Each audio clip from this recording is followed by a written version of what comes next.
पाकिस्तान की सीमा हैदर की कहानी में बेहद दिलचस्प मोड़ सामने आ गया है। दरअसल ये दावा किया जा रहा है कि आने वाले दिनों में जो सीमा हैदर हैं वो एटीएस के द्वारा अरेस्ट की जा सकती हैं। और ऐसा दावा हम नहीं कर रहे, बल्कि यूपी एटीएस के कुछ सूत्र हैं जो ये बता रहे हैं कि आने वाले 2-3 दिनों में सीमा हैदर को गिरफ्तार किया जा सकता है। और उसकी गिरफ्तारी का आधार हो सकते हैं वो सबूत जो एटीएस को मिले हैं। जब सीमा हैदर को पूछताछ के लिए एटीएस लेकर गई, उससे सवाल जवाब किए गए, तो उसने कुछ ऐसी चीज़ें बताईं, कुछ ऐसी बातें कहीं जिसके आधार पर जो एटीएस है वो उसे अरेस्ट कर सकती है आने वाले दिनों में। इस बात का दावा किया जा रहा है। तो आज डिकोडिंग क्राइम में हम बात करेंगे उन सबूतों की जिसके आधार पर ये माना जा रहा है कि सीमा हैदर हो सकता है गिरफ्तार हो जाए। साथ ही साथ बात करेंगे कि वो ऐसे कौन से सबूत हैं, आखिर जो फ़ोन मिला, जो एक वीसीआर मिला, साथ ही साथ कह रहे हैं कि जो अलग अलग डॉक्यूमेंट्स मिले वो ऐसे क्या हैं जिनकी वजह से जो एटीएस है उसे शक हो रहा है सीमा हैदर पर। और सीमा ने उन फ़ोन का क्या किया, जो उसके पास फ़ोन मिले उसने तोड़ा या किसी और ने तोड़ा। अगर उसके पास खुद का फ़ोन था, बताया जा रहा है उसके पास 5-5 फ़ोन थे, 5-5 नंबर थे, तो वो किसी और के फ़ोन से सचिन से क्यों बात कर रही थी, वो भी व्हाट्सएप कॉल के ज़रिए। किसी से उधारी मांगती थी और फिर सचिन को कॉल करती थी। तो आज डिकोडिंग क्राइम में हम ये भी समझेंगे। साथ ही साथ जानेंगे कि सीमा हैदर जो बोला जा रहा है 5वीं पढ़ी लिखी है, 5वीं पास है, वो अंग्रेज़ी जब उसको एटीएस देती है एक पेपर पढ़ने को तो फटाफट पढ़ देती है। साथ ही हिंदी पढ़ रही है, उर्दू तो उसकी बहुत शानदार है ही। ये सारी चीज़ें भी समझेंगे कि आखिर एटीएस को ये बातें खटक क्यों रही हैं, उन्हें ऐसा क्यों लग रहा है कि जो एक महिला है 5वीं पास है तो वो अंग्रेज़ी पढ़ नहीं सकती, वो पबजी खेल नहीं सकती। ये बातें भी समझेंगे। और साथ ही साथ आखिर में जानेंगे सीमा हैदर जैसी ही एक और महिला की कहानी, या यूँ कहें कि उसने किस तरीके से भारत में कदम रखा, वो बिल्कुल मिलता जुलता था सीमा हैदर से। वो महिला भी पाकिस्तान से आती है, इलीगल तरीके से भारत में घुस जाती है और बाद में जब उसे अरेस्ट किया जाता है तो कहानी बना देती है कि मुझे तो सलमान और शाहरुख से मिलना था, लेकिन उसकी गिरफ्तारी भी होती है। इसीलिए आज हम आपको इस पूरे डिकोडिंग क्राइम के शो में आपको बताएंगे कि क्यों सीमा हैदर पर गिरफ्तारी की तलवार लटक रही है। अब देखिए, जो नेपाल वाली जो चीज़ है, आपने सुना कि नेपाल में सचिन और सीमा ने शादी की। कहाँ की? आज हमारा रिपोर्टर उस जगह पहुंचा और उसने उस कमरे में भी पहुंचा जहां पर ये दोनों रह रहे थे। वहाँ का जो रिसेप्शनिस्ट है, नाम है उसका गणेश। गणेश ने कहा कि उसे कभी शक ही नहीं हुआ कि सचिन और सीमा एक दूसरे से कभी अलग हैं, या सीमा पाकिस्तानी है और सचिन भारतीय हैं और ये दोनों ने मिलकर शादी की है। उसे अक्सर यही लगता कि ये दोनों शादीशुदा हैं क्योंकि बच्चे भी साथ में थे।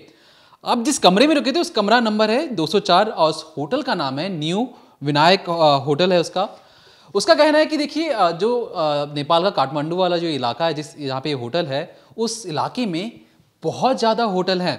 तो उस होटल में कभी भी कोई आइडेंटिटी कार्ड नहीं रखा जाता या कोई पासपोर्ट देकर उस होटल में नहीं रहा जाता। बस आपको अपना नंबर और अपना नाम बताना है, आप तब जाकर वहाँ पर आराम से रह सकते हैं। उस होटल का जो किराया है वो 500 रुपये है। उस कमरे में एक शीशा है, एक खिड़की है और डबल बेड है, उसके अलावा और कुछ भी नहीं है। गणेश जो रिसेप्शनिस्ट है उसने हमारे रिपोर्टर को बताया कि देखिए, जब भी सचिन पहले आता वो कहता कि मेरी बीवी आने वाली है, आप कुछ दिनों में टाइम लगेगा तो थोड़ा सा हमें मोहलत दें। जब भी सीमा आती, बाकायदा एक टैक्सी से आती, उस होटल में रहते। और गणेश का ये भी कहना है कि ये दोनों अक्सर हमेशा रील्स बनाया करते। जब भी वो लॉबी में घूमता तो उन्हें ये नज़र आता कि ये दोनों रील्स बना रहे हैं या किसी गाने पर कोई टिकटॉक टाइप की वीडियो बना रहे हैं। अब ये कभी भी ऐसा शक नहीं हुआ। गणेश का ये भी कहना है कि सचिन और सीमा उसकी फैमिली से इतना घुल मिल चुके थे कि उन्हें लग ही नहीं रहा था कि ये किसी और परिवार से हैं, उन्हें लगा कि एक ही परिवार के हैं। अब जाकर जब पूरी मीडिया में, सोशल मीडिया पर सचिन और सीमा की खबर चल रही है, तब जाके गणेश को लगा कि ये बहुत बड़ा मामला है। अब ये जो यूपी एटीएस है, यूपी एटीएस के लिए सबसे बड़ा सवाल होगा कि इस होटल में जाकर ये पता लगाना कि देखिए, क्योंकि ये दोनों अलग नाम से रह रहे थे, कोई आइडेंटिटी कार्ड नहीं दी, कोई प्रूफ नहीं दिया, तो ये पता लगा पाना कि क्या सच में ये इनकी कोई जांच पड़ताल हुई है नहीं हुई है, एक सबसे बड़ा सवाल होगा सीमा के लिए। कैसे वो पाकिस्तान से आके नेपाल के होटल में रुकी बिना कोई आइडेंटिटी प्रूफ दिए, सिर्फ नाम और नंबर के अलावा और कुछ भी नहीं है होटल वालों के पास। अब सबसे बड़ा मुद्दा ये कि देखिए, जो हम पहले से कह रहे थे कि यूपी की जो एटीएस है उससे शक कैसे हुआ। तो जो रॉ है, हमारी रॉ है, उसने एक रेड फ्लैग जारी किया। उसने ये कहा कि देखिए, इसके जो रिश्तेदार हैं वो पाकिस्तान फौज में हैं, भाई और चाचा जो खुद कल हमारे रिपोर्टर ने भी जब उनके पति से गुलाम हैदर से बात की तो उन्होंने इस बात की तस्दीक की कि इसके जो चाचा हैं वो पाकिस्तानी फ़ौज में है, इसका जो भाई है वो भी पाकिस्तानी फ़ौज में है। रॉ के रेड फ्लैग अलर्ट जारी करने के बाद आईबी तुरंत हरकत में आती है। आईबी की हरकत में आने के बाद पुलिस को इतला की जाती है, पुलिस अपनी एटीएस को वहाँ भेजती है और ये लगातार पूछताछ जारी है। अब जो मेन मुद्दा है कि कैसे शक और ज़्यादा गहराता हुआ चला गया। देखिए, जो पाकिस्तानी जासूस है वो अक्सर पबजी गेम का इस्तेमाल करते हैं। पबजी गेम और जो टिकटॉक है, आपको याद होगा कि भारत सरकार ने इसे भारत में बैन कर दिया। क्यों बैन किया, लोगों ने कई सवाल भी उठाए, तो मैं आपको छोटी सी याद दिला दूं पूरा मामला क्या था। दरअसल सरकार का कहना था कि जो टिकटॉक और जो पबजी गेम है, इनके जो डाटा है, मतलब जो उसमें आप नाम डालते हैं, कौन से आईपी एड्रेस आप ये गेम खेल रहे हैं, ये सारा डाटा चाइना में स्टोर होता है। अब इसका इस्तेमाल कौन करता है? चाइना का सबसे अच्छा दोस्त यानी पाकिस्तान, और भारत का नंबर 1 दुश्मन पाकिस्तान। क्योंकि अब फेसबुक, व्हाट्सएप पर भारतीय एजेंसियों की अक्सर नजर रहती है। इससे बचने के लिए पाकिस्तानी जासूसों ने क्या किया कि किसी भी भारतीय को फंसाने के लिए पबजी गेम का सहारा लेते, क्योंकि वहाँ पे अक्सर कई लोग पबजी गेम खेल रहे होते थे। अब इस वजह से, क्योंकि पबजी गेम का जो डाटा है चाइना में स्टोर है, तो यूपी की एटीएस के लिए सबसे तकलीफदेह यही चीज़ होने वाली है। चाइना इतनी आसानी से आपको डाटा देने से रहा। अब क्योंकि ये वो भी पाकिस्तान का डाटा, कि पाकिस्तान के लोग जो उनकी गेमर्स हैं वो कहाँ खेल रहे हैं, इसके लिए चाइना को परमिशन लेना पड़ेगा पाकिस्तान से। पाकिस्तान कभी चाइना को इतनी आसानी से इन्फॉर्मेशन देगा नहीं। और यूपी एटीएस के लिए सबसे तकलीफ यही होने वाला है कि भारत के जो 2 दुश्मन हैं वो इतनी आसानी से इस बात की तस्दीक तो नहीं करेंगे कि कौन से आईपी एड्रेस से ये गेम खेला जा रहा था। अब आईपी एड्रेस क्यों अहम हो जाता है? देखिए, जब भी आप पबजी गेम खेल रहे हैं, मान लीजिए इस फोन से मैं पबजी गेम खेल रहा हूं, इस फोन का एक एड्रेस होता है ऑनलाइन कि ये जो फ़ोन है, ये इंटरनेट कहाँ से इस्तेमाल कर रहा हूँ, इसका बाकायदा एक एड्रेस बनता है, उसको हम आईपी एड्रेस कहते हैं। अगर सीमा जिस आईपी एड्रेस से खेल रही थी, मतलब जिस नेटवर्क का इस्तेमाल कर रही थी, जिस फ़ोन का इस्तेमाल कर रही थी, उस एक महज आईपी एड्रेस से अगर पता लग जाए तो उसका इलाका, कहाँ पे खेल रही थी, कब कब खेल रही थी, हर एक जानकारी सामने आ जाएगी। तो लगता नहीं पाकिस्तान इतनी आसानी से ये चीज़ देने वाला है। दूसरी चीज़, जिस तरीके से देखिए, जब भी आप भारत में दाखिल होते हैं पासपोर्ट तो लगता ही है। अब क्योंकि सीमा के जो पासपोर्ट है उसमें उसने दुबई का वीज़ा लगाया है, नेपाल का वीज़ा लगाया है, और कह रही थी जब उसके इतने पैसे थे तो भारत का वीज़ा भी लगा सकती थी। वीज़ा क्यों अहम हो जाता है? वीज़ा इसलिए अहम हो जाता है कि देखिए, मान लीजिए मुझे कल को, जैसे मैं दीपक हूँ, ये वर्णिता है, वर्णिता को पाकिस्तान जाना है, मुझे नेपाल जाना है, मैं वीज़ा लगाऊंगा नेपाल का, वर्णिता लगाएगी वीज़ा पाकिस्तान का।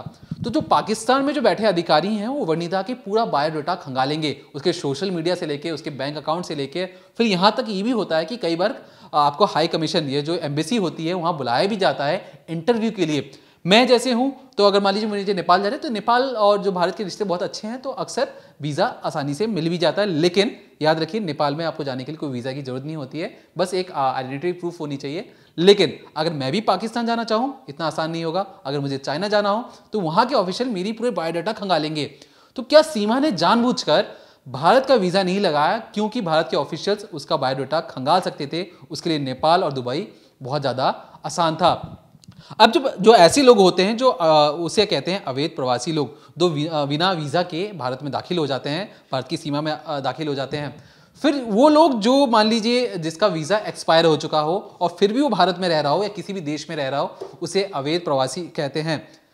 दिक्कत समझ रहे हैं? वीज़ा नहीं है फिर भी आप भारत में दाखिल हो गए, वीज़ा है लेकिन वीज़ा का टाइम एक्सपायर हो चुका है, फिर भी आप भारत में रुके हैं अपनी निजी समस्या को लेकर। अब यहाँ पर दिक्कत ये होता है कि आप घुस तो चले गए, अब इस पर आपको जेल भी हो सकती है, बिना वैलिड डॉक्यूमेंट्स के आपको डिपोर्ट भी किया जा सकता है, आपको अपने देश वापस भेज दिया जाएगा। अब मान लीजिए आपका मैटर कोर्ट में पहुंच गया, तो कोर्ट के परमिशन के बिना आप देश छोड़ नहीं सकते। अगर आपका पता बदलता है, आप मान लीजिए आप जिस एड्रेस पे रह रहे हैं, अगर कहीं आप दूसरे एड्रेस पे जाने वाले हैं, तो कोर्ट को पूरा हलफनामा देंगे कि भैया मैं इस एड्रेस में जा रहा हूँ, ये रहा मेरा एड्रेस और मैं यहीं मिलूंगा। कोर्ट को आपको गारंटी देना पड़ता है। अब आपने गारंटी तो दे दी, लेकिन किसकी बिना पे गारंटी देंगे आप? 2 लोकल लोगों की गारंटर चाहिए जो ये जिम्मेवारी लेंगे कि आप कहाँ रह रहे हैं, कहाँ जाएंगे, यही 2 लोग जिम्मेवार होंगे। अगर आप कल को आप नहीं मिलते हैं तो पुलिस या कोर्ट इन 2 लोगों पर कार्रवाई कर सकती है। तो देखिए, इतना आसान नहीं होता है। अवैध प्रवासी जो लोग आते हैं उनके लिए बहुत मुश्किल होगा कि अगर कोर्ट में जाकर अपनी बातें रखना, इतनी आसानी से आपको देश में कोई वीज़ा या देश की नागरिकता नहीं मिलती है। मैं आगे आपको ये भी बताऊंगा कि ये जो कह रहे हैं कि सीमा हैदर ने अपना धर्म बदल लिया है, वो हिंदू हो चुकी है, और बाकी ये चीज़ की कौन कौन सी धाराएं हैं, जो कौन कौन से कानून हैं जो अवैध प्रवासियों पे लगते हैं। देखिए, ये कह देना कि मैं आज मुस्लिम हूँ, मैं आज हिंदू बन गया, कह देने भर से कोई हिंदू नहीं हो जाता। बाकायदा इसका एक प्रोटोकॉल है, प्रोसीजर है। वो क्या प्रोसीजर है वो भी मैं आपको बताऊंगा, क्योंकि इस देश में हर एक चीज़ का एक कायदा और कानून बना हुआ है। अगर आप उसे फॉलो नहीं करेंगे, बस मुंह से बोल देंगे कि मैंने अपना धर्म बदल दिया, मैंने ये शादी कर ली है, जिस तरीके से ये लोग रजिस्ट्रार ऑफिस में गए थे अपनी शादी को कागजी सबूत के तौर पर दिखाने के लिए, जो वहाँ के वकील ने पकड़ा कि नहीं आप तो पाकिस्तानी हैं, आपकी शादी तो नहीं हो सकती है, कुछ इसी तरीके से कह देने पर से धर्म बदल रहा है, नहीं हो सकता।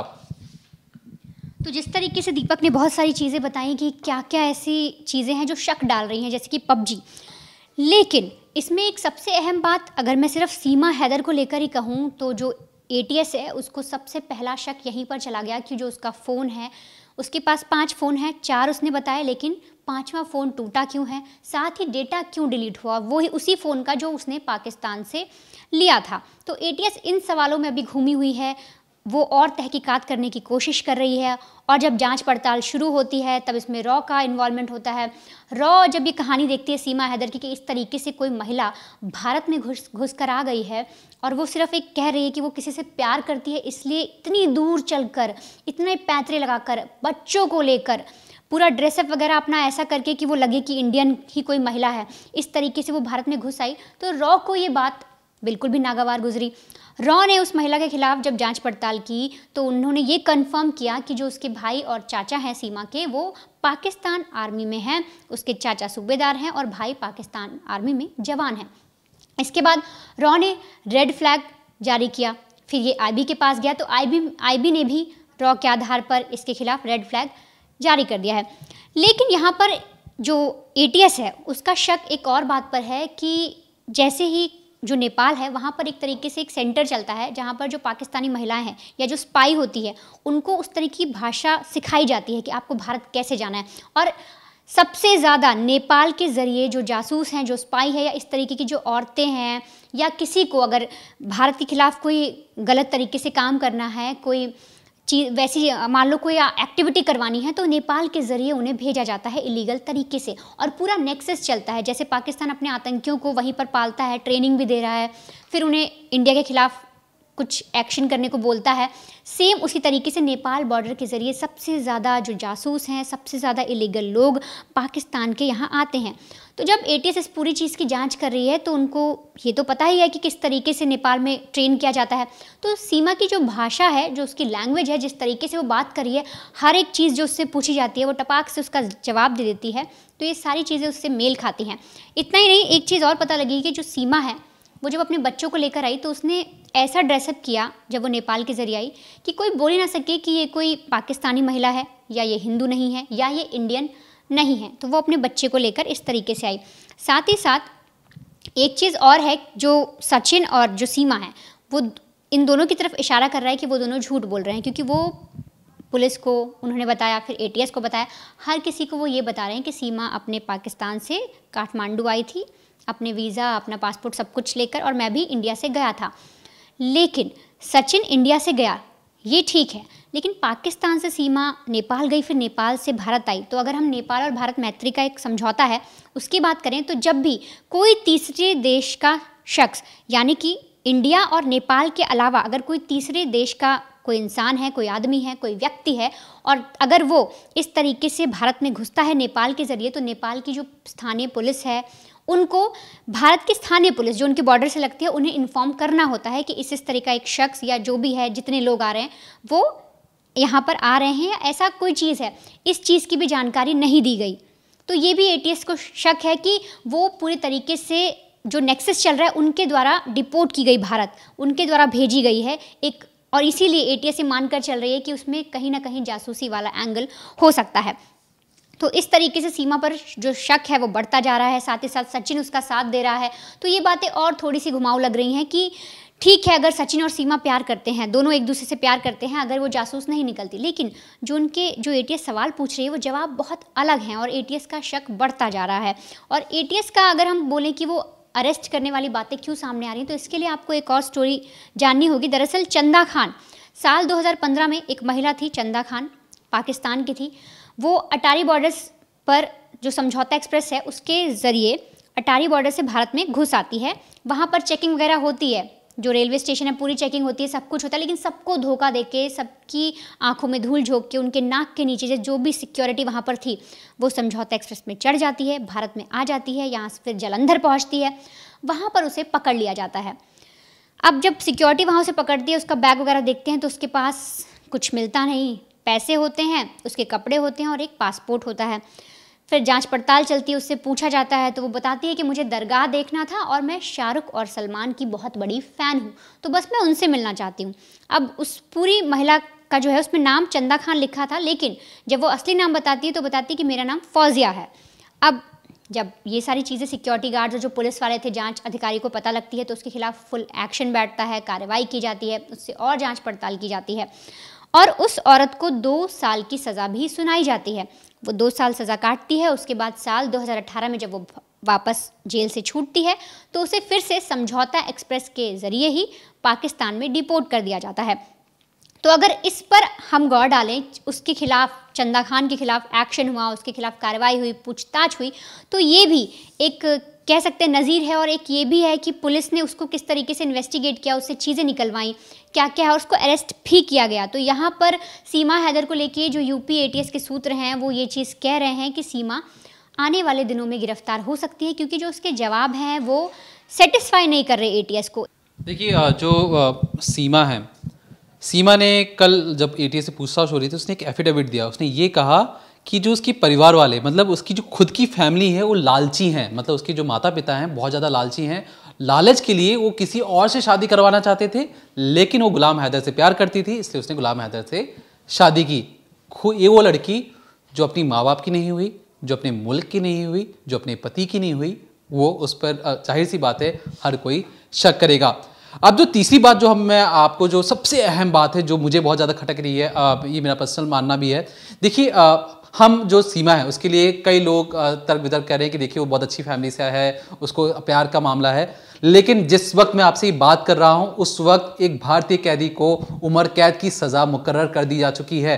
36 साल का मध्य प्रदेश का एक लड़का है, प्रसन्नजीत नाम है उसका, मध्य प्रदेश का रहने वाला है। उसकी फैमिली ने आज से 5 साल पहले उसे मरा हुआ मान लिया था, लेकिन जब एक कैदी 29 साल बाद वहाँ से लौटा है, उसने कहा है कि देखिए पाकिस्तान में भारतीय जासूस बताकर इतना ज़्यादा टॉर्चर किया जाता है, इतना ज़्यादा टॉर्चर किया जाता है कि इस वजह से उसकी मरने जैसी हालत हो चुकी है। वो वहाँ पर जिंदा तो है लेकिन मानसिक तौर पर वो मर चुका है। अब जो फैमिली का जो दर्द था वो फिर से जाग उठा है।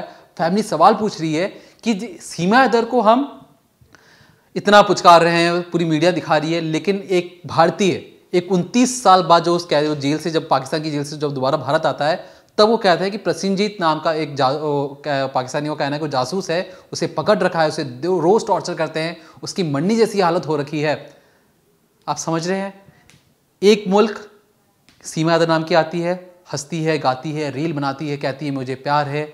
हमारे एक लड़का 36 साल उम्र है उसकी, उसे इतना ज़्यादा टॉर्चर किया जाता है कि वो पाकिस्तान जेल में मर मर के जी रहा है।